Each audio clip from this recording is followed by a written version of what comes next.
नेवासा तालुक्याचे राष्ट्रवादीचे नेते अब्दुल भैया शेख यांनी महाराष्ट्र राज्याचे सन्माननीय उपमुख्यमंत्री अजितदादा पवार साहेब यांची आज मुंबई येथे भेट घेतली।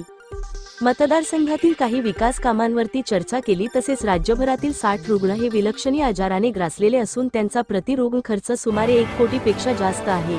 एकूण 60 कोटीपेक्षा जास्त खर्च असलेल्या रुग्णांच्या उपचारासाठी सन्माननीय दादांना भेटून परिस्थिती सांगितली। त्यावर अजितदादांनी लगेच श्री सहाय्यक मुसळे साहेब यांच्याशी चर्चा करून सदरील रुग्णांना मदत करण्याचे आश्वासन दिले।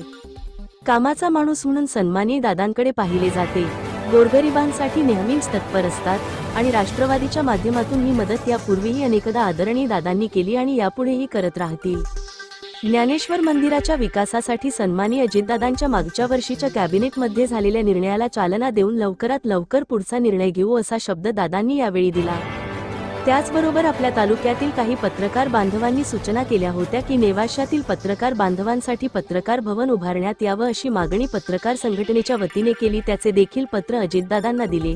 येणाऱ्या काळात लवकरच यावर निर्णय घेऊन आपणांस विकास कामांसाठी मदत करू असे सांगितले।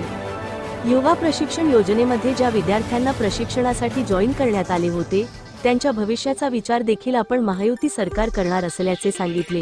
तसेच बँकेच्या संदर्भातल्या अडचणी व जनता दरबारमध्ये आपण उपस्थित केलेले अनेक प्रश्नांसाठी दादा खंबीरपणे आपल्यासोबत आहेत, पक्ष आपल्यासोबत आहे। येणाऱ्या काळात जी काही मदत पक्षाला करता येईल ती करू असा विश्वास दादांनी यावेळी दिला।